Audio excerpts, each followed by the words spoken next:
Remember to subscribe and share.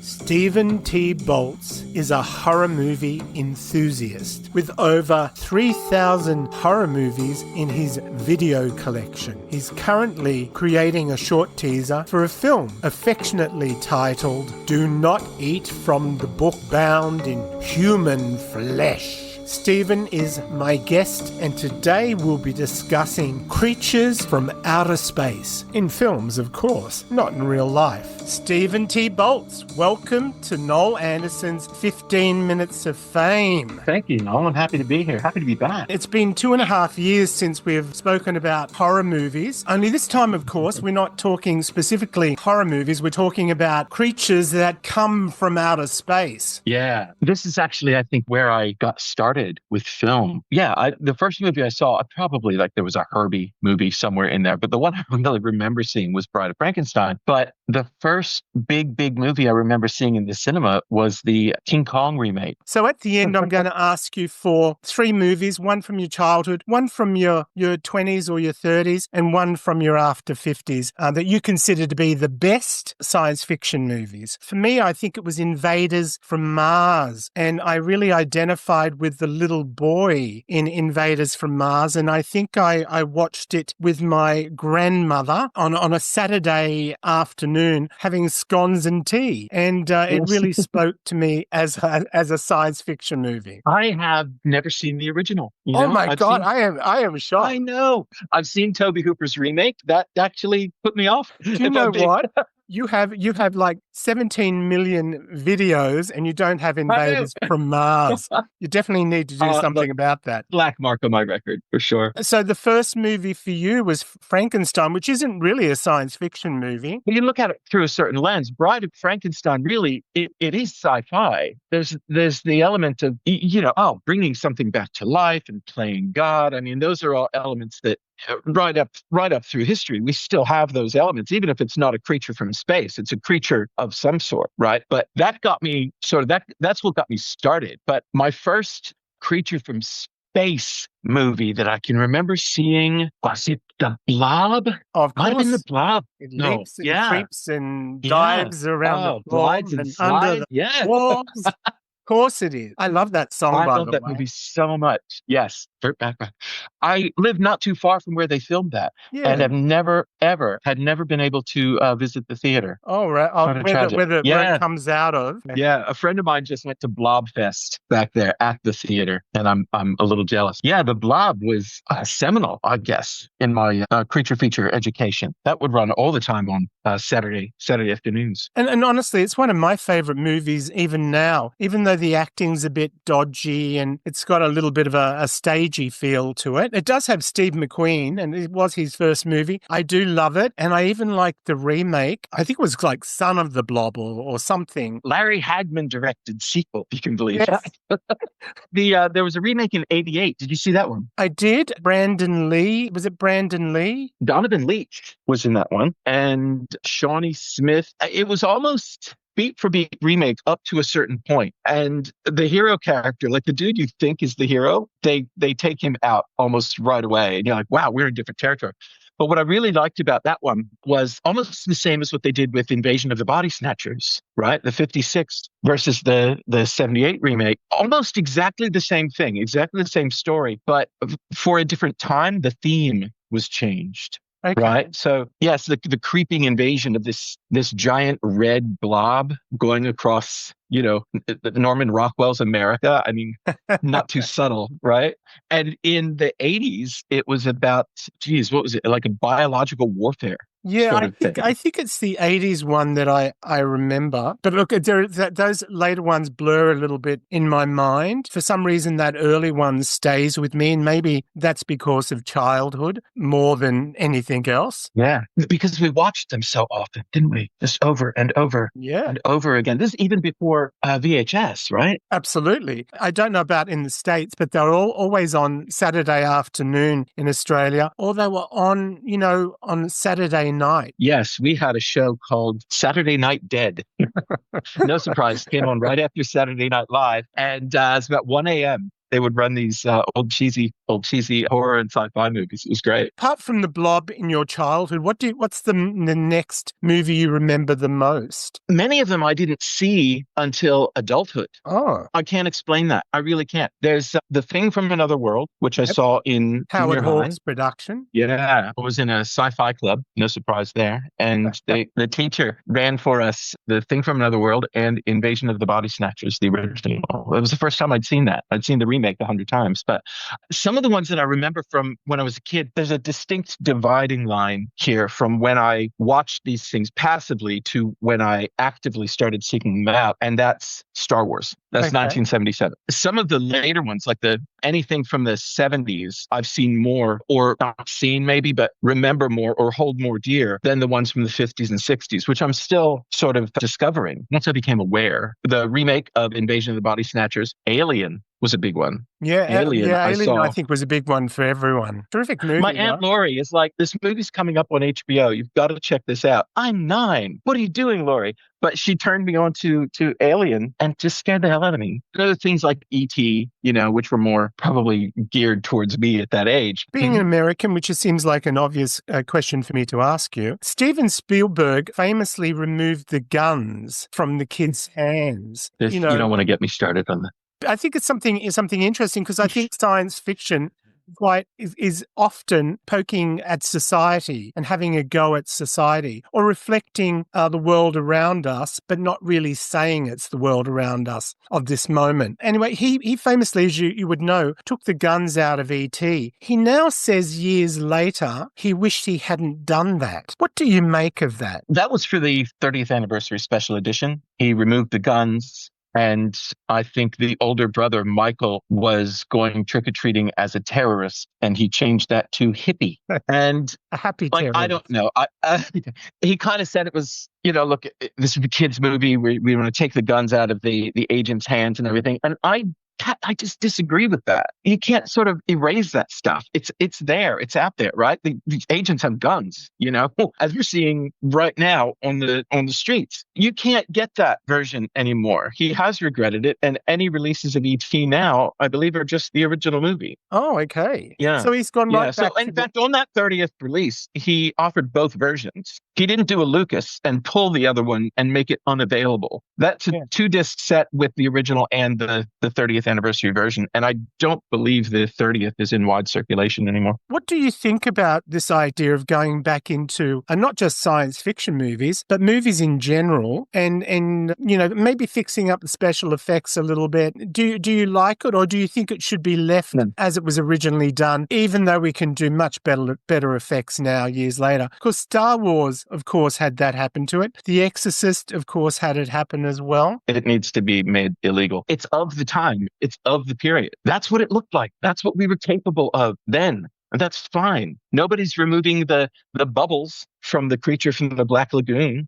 That's just not happening. When the creature's swimming around, it's obviously a guy in a scuba tank, but no one's going back and doing that. They are from the period, and that needs to be respected, I believe. They did a lot of stuff with Raiders of the Lost Ark too. When Indy falls into the Well of Souls and is face to face with the Cobra, there's a flash of lightning, and you can see the pane of glass just briefly between Harrison Ford and the Cobra. Took that out. I never knew it was there until they pointed out that they removed it. Yeah, I do remember that pane of glass, actually. I do. I'm glad it's gone. I think that's not be able to, but you should not go back and do that. Nobody's going back and touching up the Mona Lisa today, right? Like, there are certain things that you just leave. I don't know. The imperfections are part of it. Just imagine this. You're a young man, just turned 20 years old. You're going off to the movies. What are you going to see as if you're going to see a creature from outer space movie? There's more of the serial killers in my 20s, honestly. I was watching more Silence of the Lambs type stuff. But around that period, I could say John Carpenter's They Live. Yeah, that's almost a documentary now. That's terrifying. That's found a new audience, hasn't it? At the time, it was panned and nobody liked it. It seems to be turning up as being a favorite. Oh, it's a great movie. And I'm glad it's getting more appreciation, more love. Around that time, too, there was the remake of The Blob, but there's a movie called The Hidden. Have you ever heard of The Hidden? I think I recall a European film called The Hidden. Oh, But okay. no, what's The Hidden? Okay. Seek this out. This is Kyle MacLachlan and Michael Nouri. Michael Nouri he's a cop, and it opens with the guy robbing a bank, hopping in a fast car, and just the police giving chase all the way through. And he's not himself. There's a creature from space inside him, making him do all these things because the creature's an adrenaline junkie, basically, right? He's doing all this. Kyle MacLachlan comes in. He says he's an FBI agent, but he's teamed with Michael Nouri, who's a police officer, and they're tracking down I don't even want to say tracking down the creature because Michael Nouri doesn't know it's a creature. MacLachlan says, look, this guy has partners. So now we have to go over this guy. And it's the guy that the creature has transferred to after they killed the first guy. It turns out MacLachlan is also a creature from space.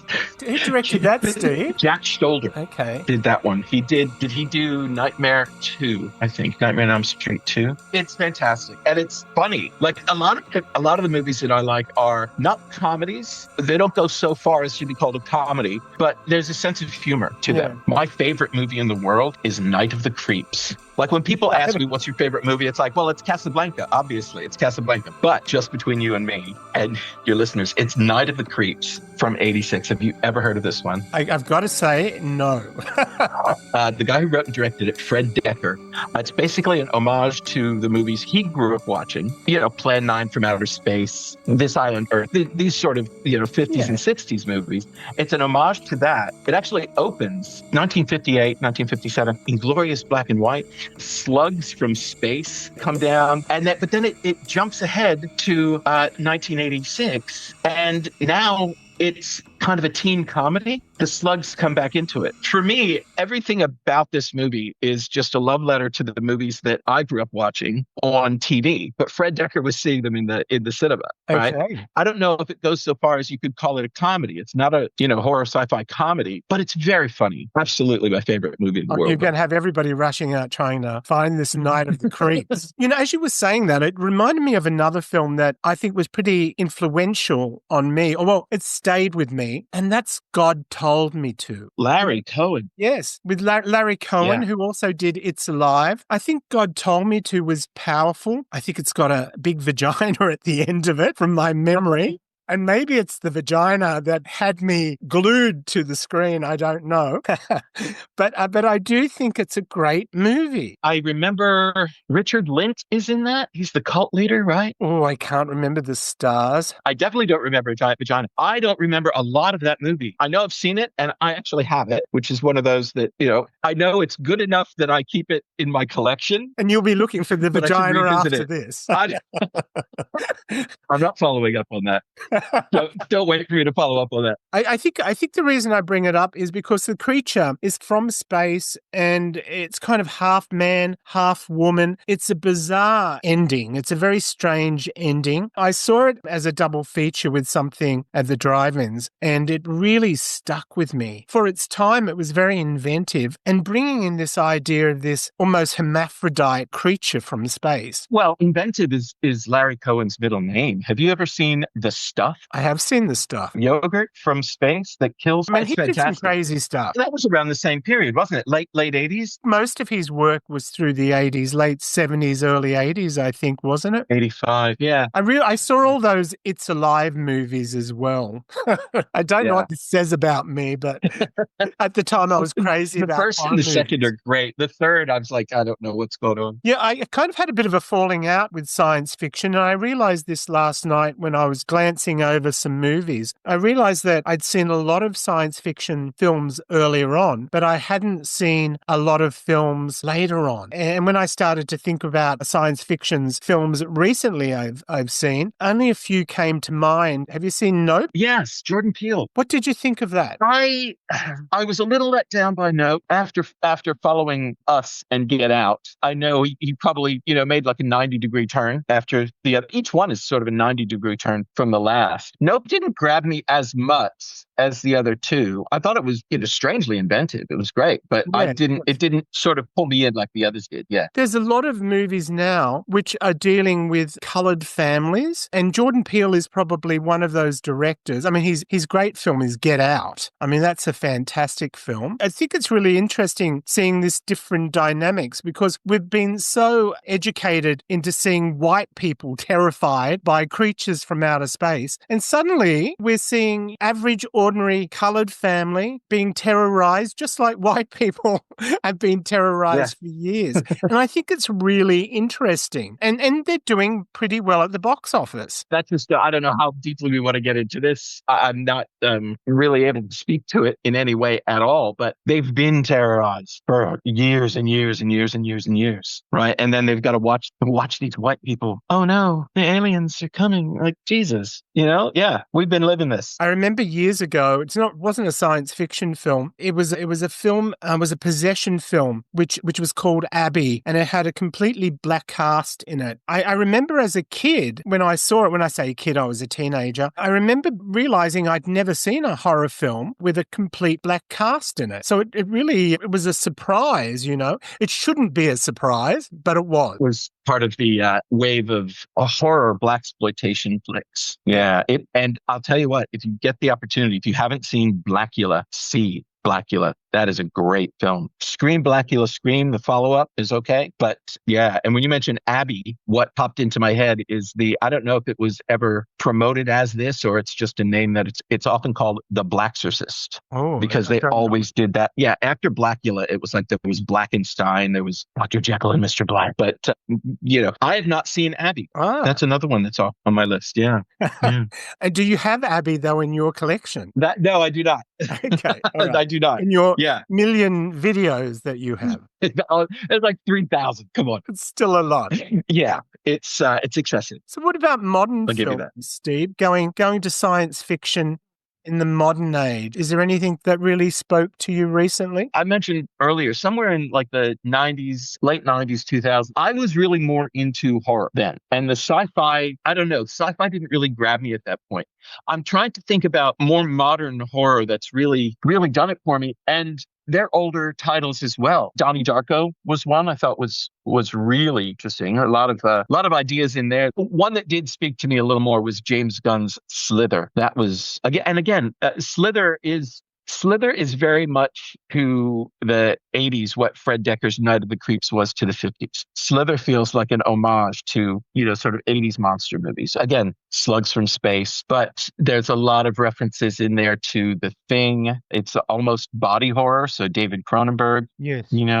Slither. But again, Slither was 2006, everything, the big titles that pop into my head of late are all remakes or reboots. There's an Alien TV series on Disney right now. And I don't know, they just keep going over the same territory, trying to bring new ideas to the old stuff rather than just new ideas. I might just mention a film. No, it's with Nicolas Cage, and it's called The Color of The Color Out of Space. Oh, now that is an excellent Oh, man. I'm sorry. Let me backpedal. Let me furiously backpedal. I was thinking of that as more of a horror because of the H.P. Lovecraft connection there. The Color Out of Space is, first of all, it's the greatest Lovecraft adaptation out there. It is a perfect film. And of course it is. I didn't think of it as an alien sort of a creature because it's an asteroid. It changes everything around it. Absolutely. That The Color Out of Space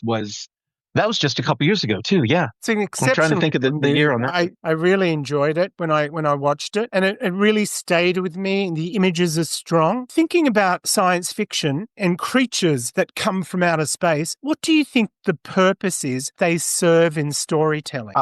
In storytelling, I'm going to go back to Orson Welles. And his reasoning for doing War of the Worlds as a news broadcast was to show, and to set it in New Jersey, first of all, instead of the UK, was to show America something it had never known before. And that's the sweeping horror of invasion, right? Doing something like that in sci-fi, it puts a relatability on things that we just don't really think of. That's where the invasion comes from. The Blob, the going back again to Invasion of the Body Snatchers, things like that. They allow us to see things that we know are out there from a different perspective. Invasion of the Body Snatchers. Now, Jack Finney said it's not about communism, but you can't look at that movie and not see it as communism. Everybody becoming the same. The Blob, especially, that was not an allegory for communism. Are you kidding me? I think that's exactly. I think that's the reason for it. No, is to sort of allow us to get closer to things like that, to see it through a different lens. Just to wrap up, best creature from outer space movie in your childhood? That's got to be the Blob. I agree. It's got to be. Best one. As wonky as it is, it's still a beautiful thing. I agree with you. Best movie in your 20s? That gets a little harder. I'm going to throw to Carpenter again and shave off a few years. I'm going to go with They Live. Sounds good. Yeah. What about the most recent science fiction movie or creature from outer space? Well, that one, you gave that one to me. That is absolutely The Color Out of Space. That's actually probably one of the best ones in the last 20, 25 years. And again, I agree with you. I stumbled a little bit there when you asked about my 20s because I know a lot of people would say Aliens. I am in the minority on that one. Not a big fan of Aliens. I tipped to Carpenter on that one. Yeah, you can't go wrong with Carpenter. Steve, you know what? We come to the end of the podcast. So I've only got one thing to say. What is that? Stephen T. Bolt, this has been your 15 Minutes of Fame. Awesome. Thank you, Noel. Thank you. It occurs to me that we never even mentioned the titular, "It came from outer space." I know. I actually had it in a list here of things to talk about. You can only do so much in a short amount. It makes it funny. Well, I think that's it. I'm going to bugger off and. If you enjoyed this podcast, Noel Anderson's 15 Minutes of Fame, remember to subscribe and share.